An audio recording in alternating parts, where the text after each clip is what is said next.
Good evening, everyone. Thank you for joining us this evening as we learn some fantastic summer skincare secrets. This live speaker series is brought to you by Encore Retreats, which hosts these thought-provoking community conversations once a month and leads content-rich experiential retreats around the world. I'm Jennifer Sullivan, the co-owner and memory maker with Encore Retreats. And tonight we are so excited to introduce you to Dr. Keira Barr. Hi, Keira.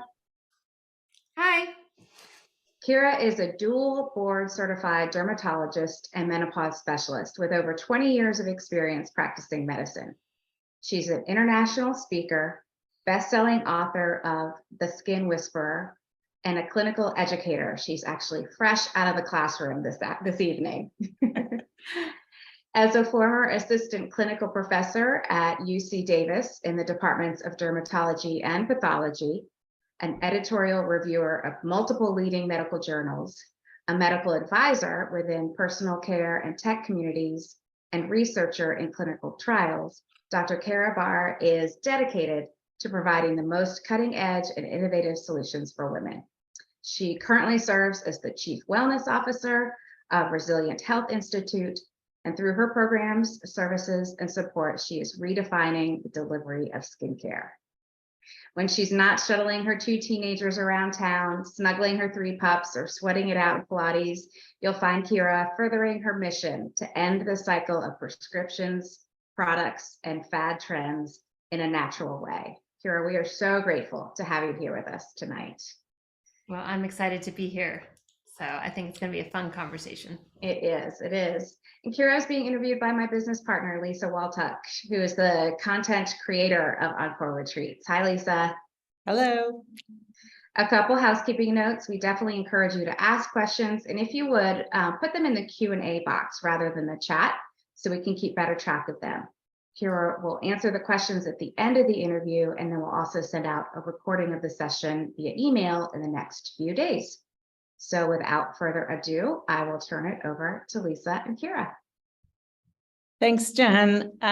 We're thrilled to have Keira here because she has a really unique approach, and we're very interested in why she's doing what she's doing. So we're going to cover a little bit of her background, her unique background, and then we have both practical and philosophical topics to dive into.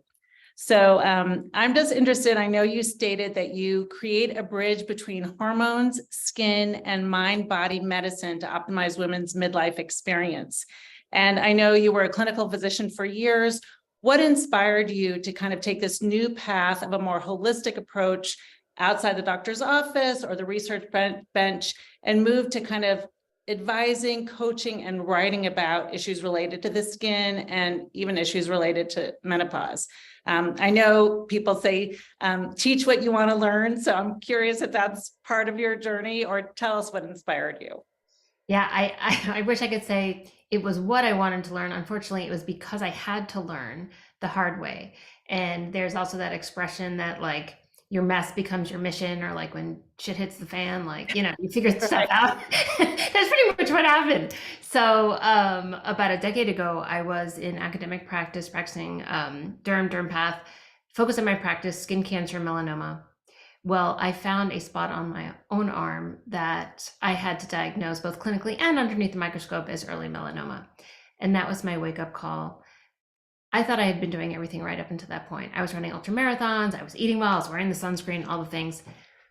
Now, it wasn't right for me. It was what really it came down to. First was the arm. Then I tore my labrum from overexercising. Hormonal imbalances ultimately led to a hysterectomy. And what I discovered through all of this is that stress was at the root of all of it. Stress in all its different forms: mental stress, emotional stress, over-exercising stress, UV exposure stress. And so it led me down a path of really seeking alternative to Western medicine, because the prescriptions and the pills that I was getting weren't helping me. So really opened my eyes to, even though there's dermatology, orthopedics, rheumatology, we are still one body and we need to treat it as such. And really understanding, our brain and our skin are derived from the same embryologic layer of tissue. There is such a connection there, and the stress response and how that stress influences all of our hormones, including our sex hormones. So it was just a matter of connecting all the dots. And I think it was Steve Jobs that said, you can't connect the dots going forward, you can only connect them going backwards. And so that's what I've spent my time doing, is connecting all the dots. And I thought, oh, geez, I'm a physician. I've been in this gig for a really long time. I had no idea what the heck was going on. So if I had no clue, and I feel like I've had a lot of education, the average woman out there is probably struggling in silence and has no idea. Like, I need to pay it forward. So that's how I got here. I'm so interested because my father's a physician, my sister's a physician, and my grandparents were physicians, and I've seen that world get more niche and niche and niche. People are specializing, so they're very, very specialized. But what I hear you saying is it's much more holistic. We have to look broader. So in terms of your own education and your own research, how are you connecting all those dots? Yeah, so I still use the skin as a lens because I think I'm biased, but I mean, the skin's amazing. It's our largest, most visible organ, which means you can use it to your advantage. Most of us in the beauty industry would have us believe that what shows up on your complexion, the blemishes, the wrinkles, the skin sags, all of it, need to be covered up and camouflaged. And I'm like, no, that is information. What is showing up on your skin is crucial information for what's happening beneath the surface. Your skin is a window to your nervous system. Like I said, your brain and your skin are connected. They're communicating all the time. Activation of that stress response triggers a cascade of hormones and inflammation. Where do you see that inflammation? On the surface of your skin. When we are stressed, your primary stress hormone is cortisol. Cortisol does a number on your skin, breaks down your collagen and your elastin. You want an anti-aging solution? Don't spend a shit ton of money on some serum. Learn how to regulate your nervous system and your stress response. Cortisol also directly stimulates your oil glands. So those of us who never used to break out as a teenager, all of a sudden you're breaking out as your hormones are shifting. Your hair. A lot of women complain of hair loss as they are getting older. It's when you are stressed, cortisol goes up. Well, all your hormones are derived from the same building blocks. Your body is going to prioritize the hormones that it needs to survive, which is cortisol. Estrogen, progesterone, testosterone, thyroid, not so much. So if you're in menopause, I know I'm babbling on, so just tell me to pause at any moment. But like when we are in the perimenopausal phase, hormones are already on the decline. If you have high levels of stress, which is really hard in the last couple of years not to, with everything happening in the world, the production of our sex hormones is going to take a back seat. So symptoms and signs of menopause, the hot flashes, the weight gain, the hair loss, the dry skin, dryness in your intimate bits, making sex a lot more uncomfortable, all of that is exacerbated when we have high levels of chronic stress activation. So are you saying that in order to deal with many of these issues, but if we're focused on skin, so even like a yoga practice or meditation or things that bring the stress down will have an impact on our skin? 100%. And that is why the focus of the work that I do now is really teaching women, number one, how to attune to the wisdom of your body. How do you know when you're feeling stressed? What does that feel like in your body? What are the things that are showing up for you? And then learning practices like meditation, breath work, visualization, yoga in particular. It's fascinating. Talk about science. There's actually a study that was done that when we do yoga, it decreases one of our inflammatory chemicals in our body, interleukin 15. They found that with yoga and that IL-15 goes down, it decreases wrinkles. Again, yoga is a great anti-aging strategy because it decreases the stress hormones that are breaking down the collagen in your skin. And I know there's a direct link with yoga and breath work too, because it's really moving from asana to asana, and that's about breathing. So I imagine that's part of it. And breathing, I mean, there's so many benefits of breath work for our overall health, but there was actually an article that I contribute to in Mind Body Green all about the benefits of breathing and your skin.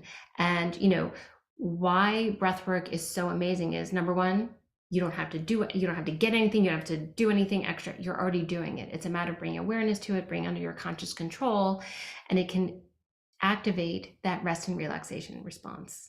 So it's the fastest way to reset your nervous system. And you can do it all day throughout the day, and to keep your stress response low and your skin looking glowing. So this may seem now, the practical questions that I was going to dive into may seem irrelevant listening to kind of these like uber or meta ideas about how to deal with our skin, but I'm just going to ask them. You can say this is irrelevant, but we have just general routines. And I think as we age, we've gotten, like, I'm living right now with daughters and nieces and everyone, and they have so many skincare products. It makes me dizzy compared to what I have. So, I think we do pare down, but I'm wondering if there is a routine, even with all that you've said, that is healthy for our skin, that's not overdoing it, that's not going crazy with spending tons of money or anything, but that is just kind of basic care that no matter if we do all the other stress reducers, we should still do this to take care of our skin. 100%.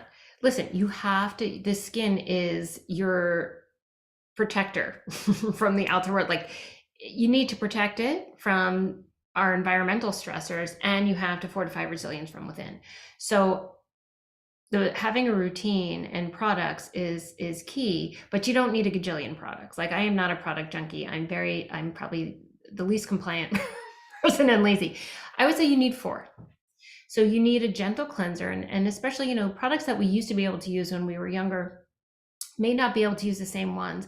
The pH of our skin, we have naturally acidic pH. It shifts a little bit. And as our hormones are changing, just like your gut, your skin has a microbiome. So depending on the products that you're using, the weather, the environment that you're in, that microbiome might shift, and that could create some irritation as well. So you just want a gentle cleanser, without fragrance, and then an antioxidant serum. But at a minimum, vitamin C and vitamin E. But nowadays, there's lots of other ingredients that are put in there: green tea extract, niacinamide for decreasing inflammation. A lot of products now have melatonin because, hey, beauty sleep is real. We produce melatonin naturally, and it counterbalances your cortisol. But melatonin is one of the most potent antioxidants that your body produces. And the research is powerful in terms of showing how melatonin can repair DNA damage, improve hair growth and all that. So you might find melatonin in some of your products, but at a bare minimum, antioxidant serum that has vitamin C, vitamin E. Then part of your morning routine, you've cleansed, you put on your antioxidant serum, you want to put on your moisturizer with SPF 30 or above. I personally like mineral-based sunscreens because they're tolerated by most people. Zinc oxide has been found to be generally recognized as safe and effective by the FDA. And also it's easy to tint. And there's a lot of great products out there that tinted SPF 30 or above moisturizer, because the tint, the iron oxide that makes the tint, protects you from blue light, from the visible light. So if you're on your computer all day long, on your devices, you're getting some protection. A lot of us work from home. I'm sitting in front of a window. So UVA rays, which are the aging rays, they penetrate more deeply into your skin, come through window glass. So just because you're inside, don't think that you can potentially get away with not protecting your skin. You're sitting in front of a window and sitting in front of your screen, wear your SPF 30 that's tinted. And then you can go about your day, put on your makeup on over that, no problem. If your skin is very dry, you can always put on a moisturizer. Evening routine, cleanse your face again, because air pollution, especially if you live in a city, the particulate matter can settle into your skin, and it has been shown to contribute to hyperpigmentation. Behind UV exposure, air pollution will cause hyperpigmentation of your skin. So you want to cleanse your face again. Second dosing of that antioxidant serum.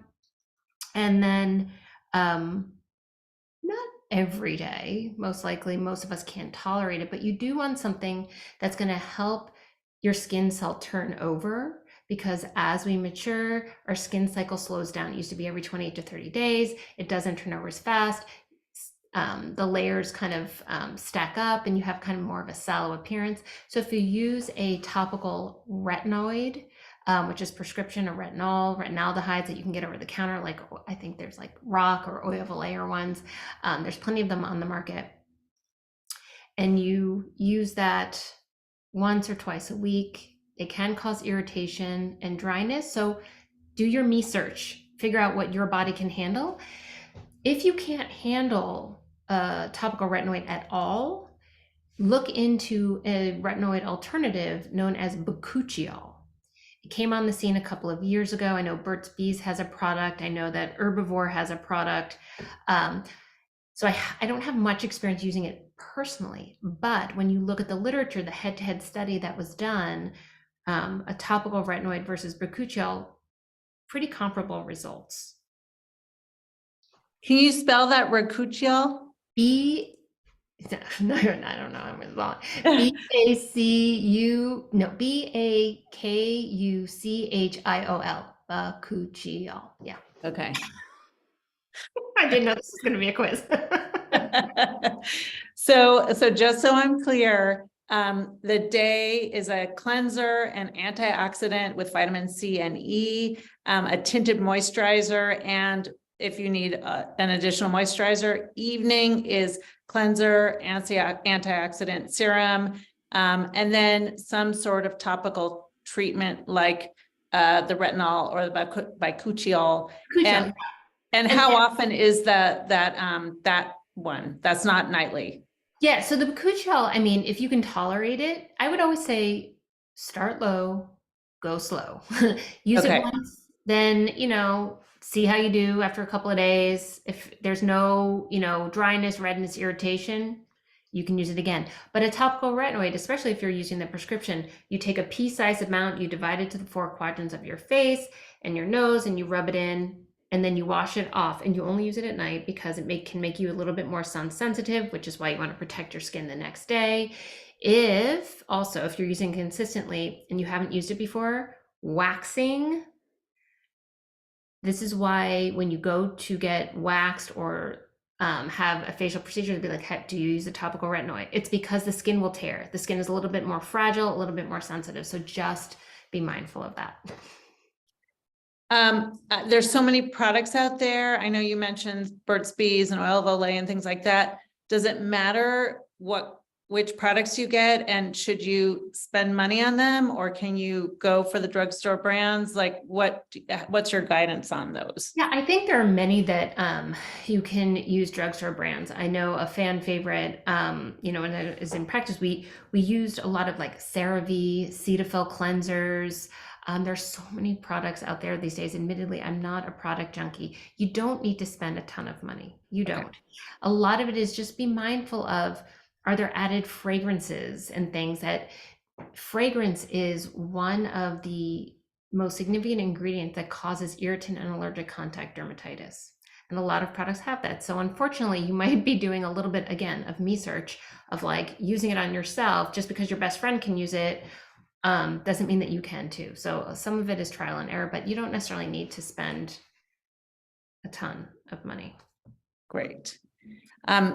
I know along with kind of the retinol, there's a lot of questions around like Botox or fillers, and that leads me to more philosophical things about vanity and being comfortable in our own skin and wrinkles and things like that. Do you have a point of view on any of that, any of those interventions?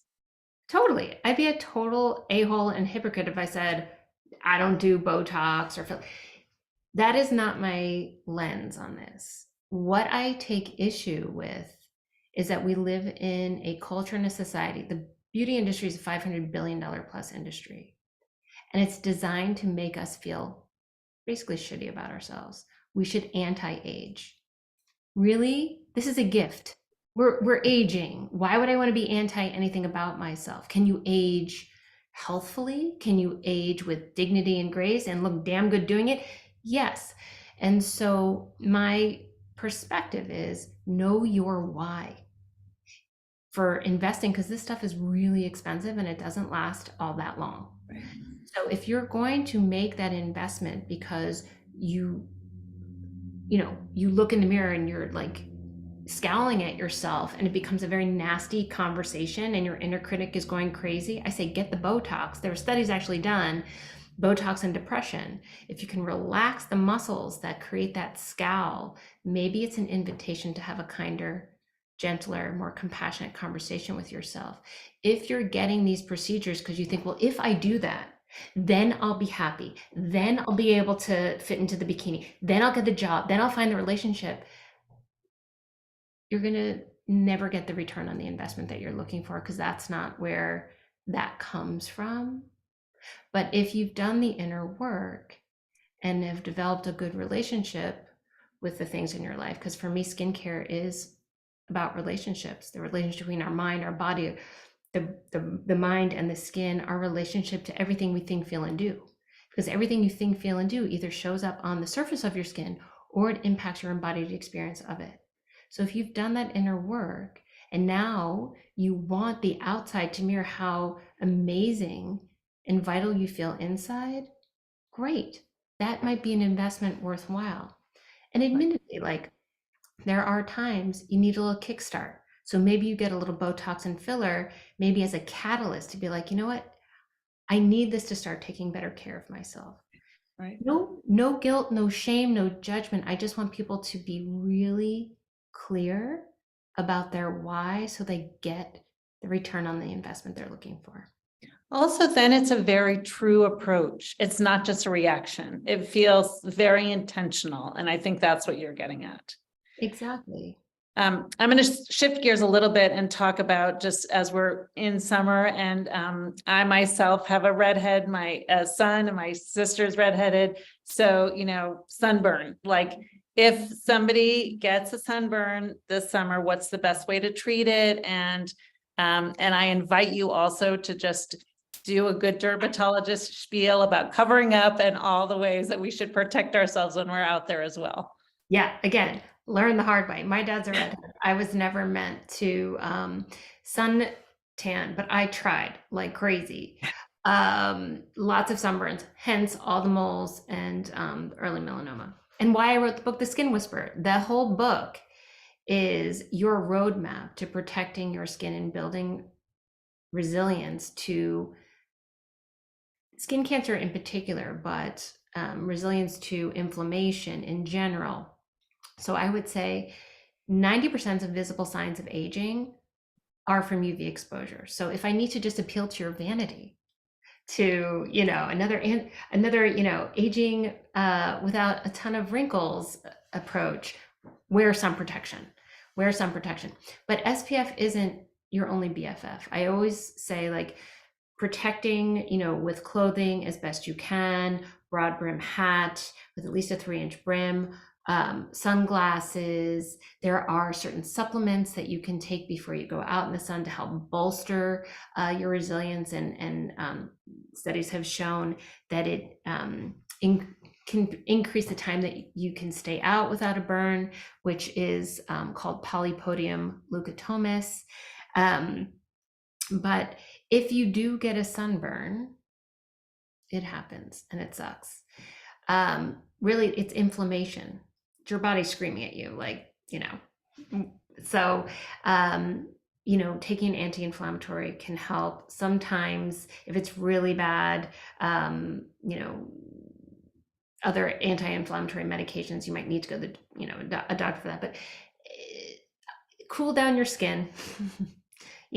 Take some gentle baths. Do not peel the skin. As tempting as don't peel it. But cooling compresses, oatmeal baths can be helpful. Topical aloe and an anti-inflammatory like an NSAID might be helpful just if you're in a lot of discomfort. And then it's just a matter of time. That's great. There's so much more to cover, and I know we're running out of time. So I do just want to ask you, because you talk about somatic skincare. Perhaps you've touched on this. So I would love just a quick definition of what that is. And then we're going to ask you your 3 action items to inspire our audience. And then we're going to wrap up.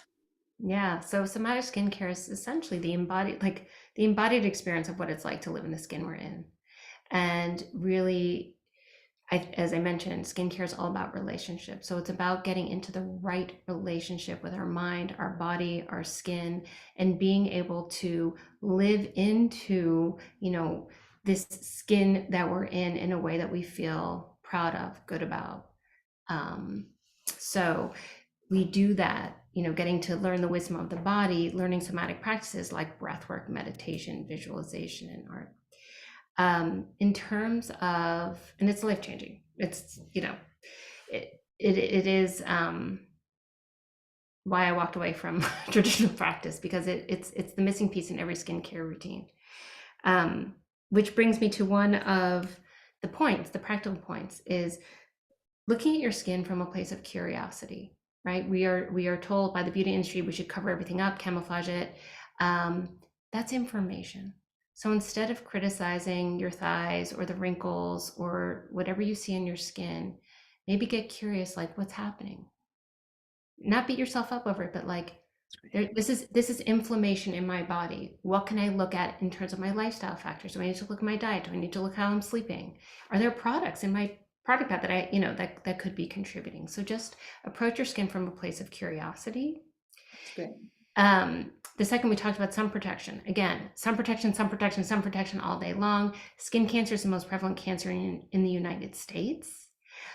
More skin cancers than all other cancers combined. I don't think many people appreciate that because it doesn't get that as much press, but it's important. So wearing your daily moisturizer with sunscreen, protecting your skin with clothing, hats, sunglasses, all the things, nourishing your body with foods like fruits and veggies, antioxidants, build your internal resilience. Sleep is huge. That melatonin, no joke. I mean, they're using it in skin cancer prevention. So sun protection, approaching your skin with curiosity. And then I would say put the care back in your skincare. When you are washing your face, bring a little mindfulness to your ritual and your routine. A little gentle self-touch, take the time, feel the sensation of the product on your skin, the temperature of the water, all like make it an experience, right? When you touch, so like your skin, you're releasing oxytocin, which is a love hormone. What better way to show yourself some love than as through your self-touch and ritual? So those would be my 3 tips.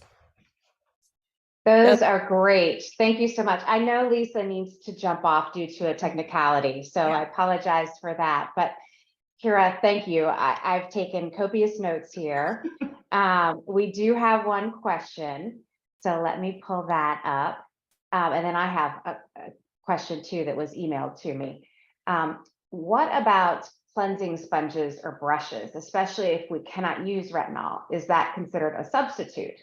What about shampoos and conditioners? Can certain kinds help your skin more than others? Not sure. I apologize. I'm not sure I'm understanding the question about cleansing sponges and brushes. Is that as a physical exfoliant? I'm making an assumption that using a product as a physical exfoliant. Let's ask the person who typed that. It's anonymous, so I'm not sure if you can clarify that question. And Keira, if you don't mind answering her second question about shampoos and conditioners. It really depends. Again, that's a very broad question. Okay. Is there a particular need? Are you struggling with a flaky scalp and dandruff? Would an ingredient that has, like Head and Shoulders zinc purothione or something like that be more supportive? Are there shampoos that support hair strengthening and growth? Like, I think it's really a matter of what is the need you're looking to meet with the product, and then that would help direct the products that you are looking towards.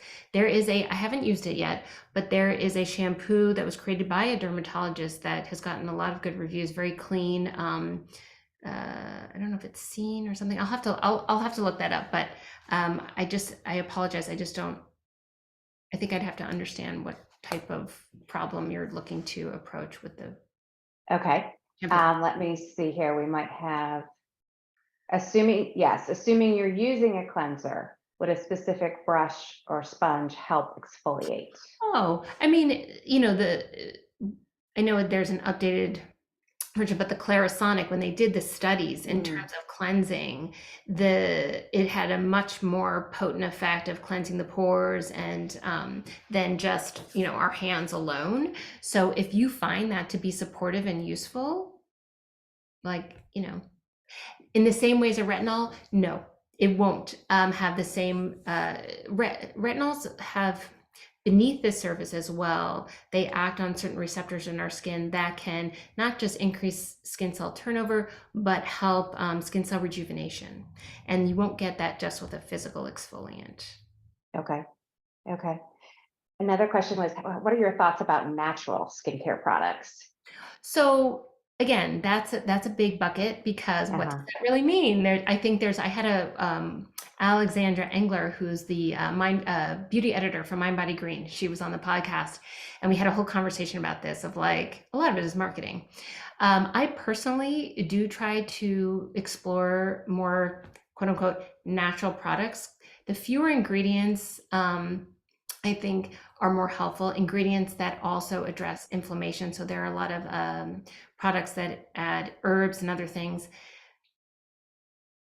Again, sometimes, like if they have essential oils in them, it might not be good for your skin. But I think that there's a lot of good options out there. Yeah. So I am a fan. I lean towards that way, but a lot of it could also be marketing. So just do your research. I loved your term, your me search. I'd never Yeah. heard that before. And I understand that that's like at the core of what you do. Everything is so personalized. Is that really what you focus on at the Resilient Health Institute? Yeah. And So it's more like yes, it is an invitation to get to know yourself. I do work one-on-one and with groups. And so this work can be done very well with groups, learning the different mind-body practices to help regulate our nervous system, our stress response, so we can keep that cortisol in check. But we all have our own stories and journeys. So what is going to work for me may or may not work in the same way for someone else. So we need to fill our toolbox with a lot of different tools. But yeah, it is all about getting to know ourselves in a very intimate way. I love that. And I love that you're there to help. I know that there are a lot of our listeners who probably want to learn more. So we'll include your contact information in the email that we send out to follow up, and any other resources that you might suggest. But just in talking to you, I know that there are a lot of other topics we could talk a lot longer about. So I wouldn't be surprised if we tap you again, because I think our audience will want to hear more. So thank you for the amazing work you're doing and for sharing it with us. We sincerely appreciate it. Thank you. It's my pleasure. Yeah. And we thank everyone who's joined us virtually tonight. We really would appreciate your feedback. So a short 5-question survey will pop up on your screen at the end of the webinar. And we'd like to thank Beth, one of our loyal listeners, for suggesting tonight's topic. If there's something you'd like to dive into, let us know. We really do listen. We're hosting our next community conversation on July 24th, so keep an eye out for an email about that. And we'll send you more information and this recording within the next few days. Again, thank you, Keira, and thank you for everyone for joining us. Have a great evening.